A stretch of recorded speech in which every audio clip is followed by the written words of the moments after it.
So each student is also assigned a faculty advisor. Hannah's advisor was Sarah Glady, and so she has written an introduction for Hannah. Hannah was actually nominated for the Basis Ed Founders Prize for Greatest Influencer.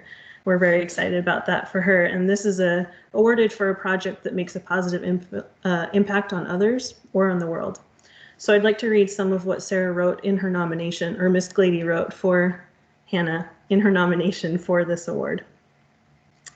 Hannah Littler should be strongly considered to win and receive the Basis Ed Founders Prize for Greatest Influencer for her senior research project.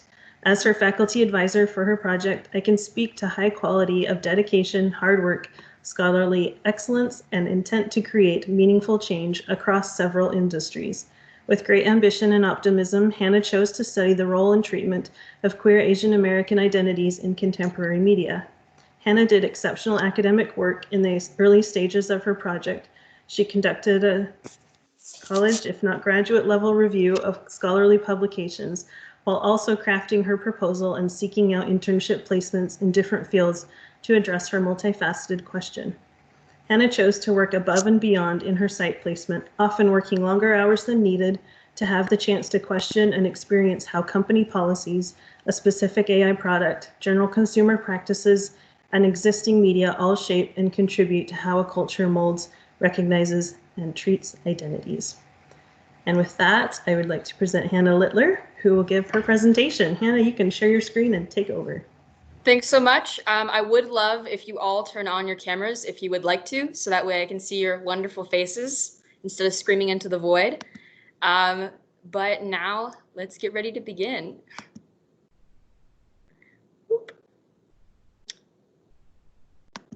The screen is currently loading. Excellent. So thank you so much for coming today to my senior research project, which is entitled Missing in the Quotidian, Searching for Representation of Queer Asian American Experiences in Contemporary Media. Now, before we get started with my project, I wanted to give a little bit of the preface of some of the terminology and vocabulary that I'm going to be using throughout this entire presentation. In using the word queer, I'm referring to the contemporary use as an umbrella term for LGBTQ experiences, although I recognize that it's previously been used as a derogatory slur. When referring to Asian American, I'm talking about those who identify with the heritage from the entire continent of Asia, not just East Asian, so we want to broaden that perspective. Now let's dive into my research question, which was originally, to what extent are queer and Asian American experiences depicted and treated throughout the production and delivery of American audiovisual content? Now, what I wanted to look at in this research was pulling behind the curtain. We see a lot of diverse products and content being put out into market, but we don't look really at who's producing that content. Is there diversity and inclusion in every tier of management and every level of production and opportunity? And this question evolved to be a little more concrete, something a little more tangible, which is currently, how do certain policies and structures influence the experience of queer and Asian American identities throughout media production? So taking these research questions, I wanted to give you a little bit of background and prior research that I worked with my faculty advisor to lay the groundwork of what is happening in the status quo when it comes to diversity and inclusion. A lot of this consisted of academic reviews with my faculty advisor, of contemporary works and understanding what does media portray and put into the world in terms of LGBTQ and Asian American narratives. And it reinforced a lot of baseline knowledge. There's a lot to get into, but these are some of the highlights I wanted to point out for my project. To begin with, diverse writers have a lot of barriers to entry, and then once they get into the industry, it continues. The Think Tank for Inclusion and Equity found that 58% of diverse writers were only offered jobs that highlighted their otherness, creating what we call a diversity hire effect. So now let's dive into specifically LGBTQ narratives. I found that the increase of representation is not a strategy for inclusion, but containment. And what I found really interesting about this is we constantly see that inclusion is automatically positive. We include one person that's diverse or identifies with certain aspects, and we check off the box. But we have to realize that quality and quantity are equally valuable, and especially with LGBTQ narratives, breaking down those stereotypes is highly important. Moving down to Asian American representation, it has a lot of historical roots, from Yellow Peril to modern day model minority. We see that within an industry, not only is there representation lacking in the content itself, but also then in the authenticity of these narratives and just being shown on screen in general. And while looking at these narratives separately was really fascinating to me, I thought that their intersectionality was both unique to myself, but also unique in their intersectionality that it creates. For one, a lot of queer spaces are predominantly white, which means that Asian Americans are lacking in representation in those conversations. And additionally, there's a lot of push and pull in terms of the language we use surrounding Asian American culture, Western lenses and perspectives, and how we identify within the LGBTQ community. So taking all of this in, taking a big deep breath, I wanted to look into this more and understand, what does this look like in the real world? So I traveled to New York City and Manhattan, and I worked for a company as an intern for Sparks and Honey. And Sparks and Honey worked really well with my research because not only was it an amazing example of media production and marketing, but it was a really good example of a creation that's innovative on the market, that's creating these ideas and actually interacting specifically with my topic. So Sparks and Honey is a cultural consultancy, and they use their AI-powered cultural intelligence platform, Q. Q takes in signals, it analyzes them, and it allows us to look at culture in real time. Additionally, Sparks and Honey offers their daily culture briefings, which dive into ways that we can analyze human behavior across a variety of industries. And what I found in this is that it specifically highlighted my research, not only in the fact that the first day we had a diversity and inclusion culture briefing, but then we also got to dive into all these different aspects in so many ways, which let's continue further on my research experience. So there was a lot of different things that happened during my research experience, a lot of different hats that I got to wear, but I wanted to highlight two main things. First, preparing research materials, while it may sound a little regular or on the nose, I thought that it fit really well into my research because I learned about different organizations and models that exist, like learning organizations and disruption, and understanding how they fit into diversity and inclusion, understanding the structures and the power plays that are involved in creating these different systems. And then the second thing that I really loved about working with Sparks and Honey was the culture briefing and being on the panels, which was really exciting to be on camera in front of everyone and talking about everything that I love, and being able to not only challenge myself critically thinking, but also be involved in my topic in a different way. And so all of these examples and all of these different ways that I used my research experience fit into a larger narrative for my research process. So before New York, I attempted a few surveys while I was on the East Coast since I had a large amount of availability and people. And unfortunately, I didn't get the results I wanted. Not enough people responded. So a lot of this relied then on academia and working with my faculty advisor.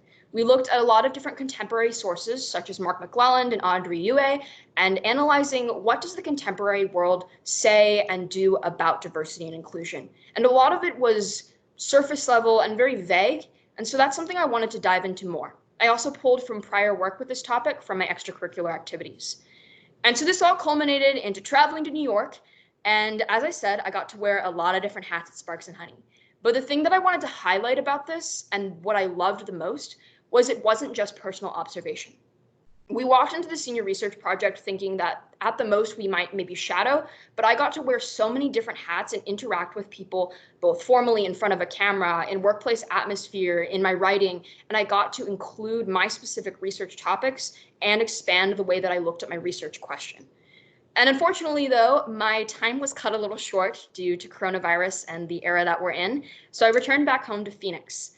And I got more involved with the LGBTQ and Asian American Pacific Islander community, primarily through a company that I met through Sparks and Honey, which was AdColor. Now, AdColor is a diversity and inclusion organization that works with companies to look around and create aspects in their community that can really center themselves on improving diversity and inclusion. Now, they have a current Here Together series, which is an online web forum that you have to discuss and create and build those discussions. And I attended one called We Don't Feel Safe, which talks about Asian Americans and some of the aggression towards them during the era of coronavirus. And what this really highlighted was that not only is AdColor another data point for my research and a way to build upon what I already knew from prior research, Sparks and Honey, but it fits in the fact that not only is my research project just current affairs, it's timely. It fits into what we're currently experiencing and what we're changing in the industry. And I think that highlighting that and being more involved in those communities has really shown me a new horizon in those terms. So all of this research process produced some results. Now, to answer my first question, the industry is lacking in representation, and it's not just a pipeline problem. Business policy could heavily influence barriers to entry, and most of this is due to outdated systems and practices, the way that we measure success, the way that we reward people within systems of management. But the difficulty is that a lot of companies in a for-profit world want short-term benefits. So encouraging investment into these programs is highly difficult. But one of the unique solutions that I found from Sparks and Honey and some of their mottos, as well as Ad Color, is that technology can be a great way to remain relevant, current, and incorporated into diversity and in technology. So when I looked at the Red Thread and Mercer report from 2019, I found that diversity and inclusion technology is relatively new. This is something I dived into at Sparks and Honey, and I found that only 11% of it is currently focused on employee knowledge, which I thought was really interesting because we would think that all aspects, especially our employees, need to be up to date in current affairs and in terms of social issues and interacting with each other. And that led me to believe that there's something structurally missing. And I talked about how I learned about learning organizations and these different business models. So I took all of that information to my final product, which is a business model entitled Helical Inclusion, a support for curtailing the blind spots, suggested changes for future disruptive learning organizations. Now, this business model, I had already learned a little bit about learning organizations and what that means to different companies like Sparks and Honey, but I wanted to take the 5 main principles of just a basic learning organization, and I wanted to redefine them, reuse them, repurpose them, and refocus them to specifically highlighting diversity and inclusion. I originally started looking at Asian American and queer identities, but I realized that a lot of these structural policies can apply to opportunities for everyone that's involved in management. So the 5 different disciplines of a learning organization, that idea that we're constantly innovating within a company and learning new things, I put on the screen, and the arrows show how I've taken it, redefined it, and turned it into something new. First, with shared vision. Not only should a company have a shared vision in a long-term goal, but specifically, what does diversity and inclusion look like? And they need feedback from every tier, which is why I outlined policies and procedures, why you can get that feedback and how you can get that feedback. Second, with mental models. So mental models are essentially, how do we look at the world? What are the biases and perspectives that we bring into the workforce and the way we interact with each other? And the way we can open that horizon and change those measures of success are different policies to open those doors and create conversation. And I outline a variety of examples in my final product as well. For team learning, when we have a team, we should be creating something that you couldn't have created by yourself. That's the magic of a team. And so for diversity and inclusion specifically, looking at a team and its makeup and who is contributing and what they can bring from their backgrounds and experiences is hugely important and something that's constantly highlighted. But what's left out is the fact that management and resource allocation has to prevent some of the issues like tokenism and things that are products of the automatic assumption that a diverse team will solve all your problems. Then fourth, on personal mastery, we want to invest in curiosity, not just in a broader sense of innovating the next new business model in general, but specifically for diversity and inclusion. So outlining different social issues and ways to look at them and being really excited about them as a company and for individuals is one way to solve that. And last is systems thinking. Systems thinking takes all of these 4 and it kind of takes a step back, looking at the fact that we're all in this ecosystem of a company and there's no small part. But in order to analyze that everyone has a role to play, we need to improve the structures surrounding them. So human resources, learning and development, key performance indicators, all these ways that we currently in the status quo analyze success, we need to change them rather than just putting specific faults or casting them aside as specific instances. And by communicating all of these ideas of helical inclusion, it's a lot to take in, but I'm hoping that they constructively contribute to overall how we implement and plan learning organizations, specifically disruptive learning organizations that constantly want to shake things up and improve what already exists. And hopefully this provides a lot of opportunities throughout every single tier of management. So thank you so much for staying for my senior research project. Thank you to my senior research project coordinator, Ms. Ashley Hart, my faculty advisor, Ms. Sarah Glady, my on-site mentor, Peter Sherman, my on-site manager, Paul Butler, all of my wonderful Sparks and Honey colleagues, Courtney Littler, Paul Bamba, Chris Littler, Kelly Teeger for support, accommodations, and lodging. My parents, Tom and Terry Littler, for their unconditional love and support throughout this project and in my entire life.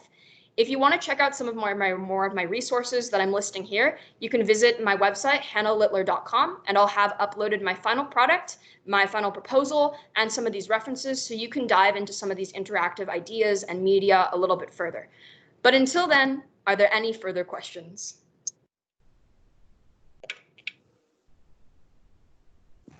I want to start with your faculty advisor, Ms. Glady. Yes. Hi, Hannah. First of all, I know there's a lot of people on this call who've had the privilege of teaching you for many years. I just had you this year, and it has been a delight. You are a wonderful scholar and a wonderful researcher. That's not a question. My question is, what about this process really challenged your thinking, either from where you started out or what you wanted to really either solve or learn? So what about this has challenged your thinking for either your original or your updated question? In terms of my question, I came into a lot of contact with research, and things that I've already been interested in is commodification of culture. And it's something I've kind of alluded to. But working with Sparks and Honey, we went into a lot of deep vertical topics, specifically about aspects in the workplace and some of these identities. And I realized kind of the expansiveness of how intense the commodification of culture is. And I know it seems kind of a broad thing to say, but I didn't realize the intensity and all the different levels it incorporates. And that actually influenced my final product, because then I was able to recognize that we have to solve every single tier, not just top down or otherwise. And in terms of just learning experience, I think being in a workplace for like 45-hour work weeks, it was really putting me to the test in terms of I constantly had to kind of prove my knowledge, respond with thoughtful input rather than just making something up on the spot. I had to actually think and look at all the different aspects that I wanted to contribute. And so it was really pushed me in that way, in a very positive way. Thank you. Mr. Ellis is raising his hand. There we go. Sorry, trying to take it off. Oh, you're muted, Tyson.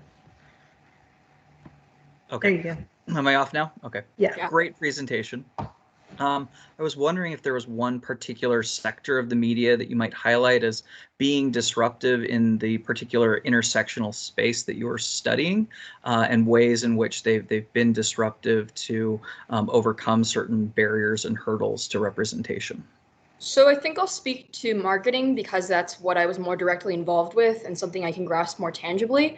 But I think that marketing, has a big input in terms of influencing culture, because I think we did a presentation where we found you see almost 10,000 ads a day.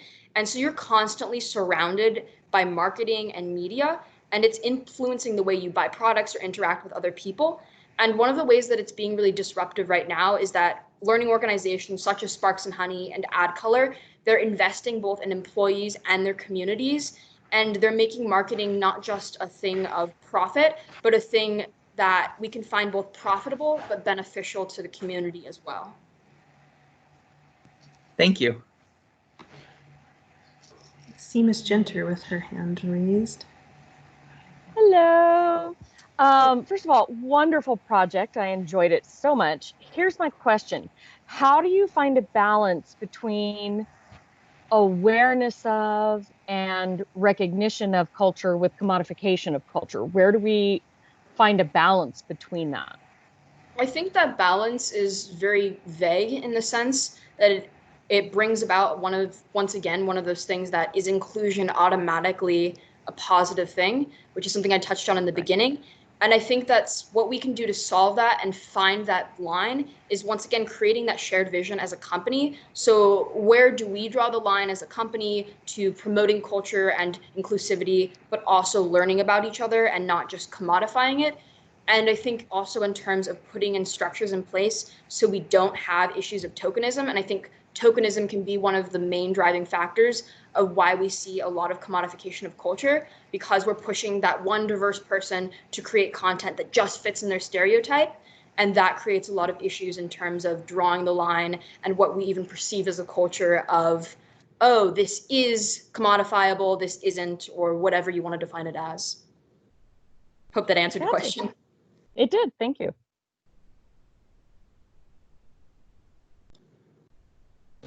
I believe Paul Butler had his hand raised. You can go next. Hi, everybody. I don't know if I'm allowed to ask a question, but I wanted to jump in. You're allowed. Go. Oh, thank you. So I had the pleasure of working with Hannah at Sparks and Honey. I'm the Chief Operating Officer. So thank you for everybody who's contributed. All the people she thanked, I want to thank you in return. I'll start with my question, Hannah. It's great to see you. I'm just wondering now, over the last 10 weeks, with the crisis and pandemic that we've been managing, if you have any reflections on any piece of your research that you think is more intensified or more necessary or more acute, or just kind of a broad reflection on updated thinking on where we might even need to take more time to pause and really focus on some of the issues that you've raised? I think that a lot of it has evolved in certainly technology. When I entered Sparks and Honey, I know that we talked about a lot of the ways that Q incorporates culture and discusses it and tags it like bias balance. But I think that I didn't realize how necessary it would be until coronavirus started altering a lot of our work platforms, because suddenly now you're working from home and everyone's spread out, but how are you supposed to somehow promote diversity and inclusion in that aspect? And I think that during my research, there was an example where they were training Home Depot employees for Behr paint products, and they were creating new apps to learn on the job and help incorporate discussion and curiosity. And I thought that those different little aspects we need to stop and reflect on, because while they may have just been beneficial in the moment, now even more they're necessary and they need to be invested in and developed in and discussed. And I think that especially afterwards, seeing AdColor and the way that they're building a community online, I'm really interested to see with how my research shapes in the future in terms of understanding, will communities come together for inclusion online now, or how is that going to change their dynamic? Thank you. Ms. Wilcoxon, you're up next. Hey, Hannah, great presentation. I know everybody has already said that, and you're in no doubt of that, I'm sure. And your hair looks really nice too. I just want to say that. But my question is, in light of the kind of overwhelming change, like you went in with a very specific question and kind of realized that an entire facet of the business world needed to be changed in order for the things you wanted to happen. My question is, how did you deal with the feelings of were you overwhelmed by this? Were you like, anything I do in this is just gonna scratch the surface? Or like, how did you come up with this idea to kind of like revolutionize and change like a significant section of the business world? So I was definitely overwhelmed. I went into this and I thought, oh, these are two aspects of my identity I'm interested in, have been researching for a long time. Let's look at them. And then I realized how enormous this problem is.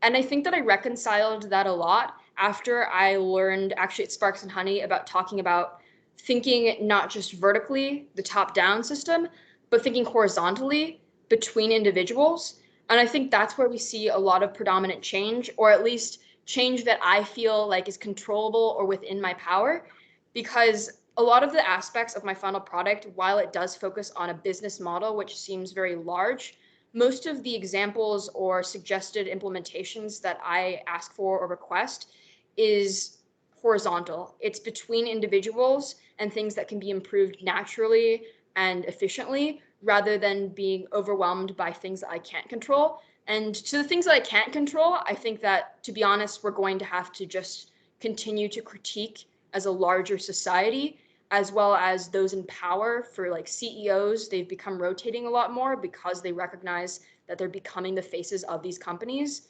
And I think that certain things that are out of my control, I can only do so much, but we'll work in the horizontal and we'll see what we can do. I'm pleased to hear that you have come to the conclusion that the things that are out of your control are in fact out of your control. So good job. Thanks. Any last questions for Hannah? I think you've done it. You've answered everything. Wonderful. Great job on your presentation. That's awesome. You are done with senior project, if you can believe it. Yeah. So we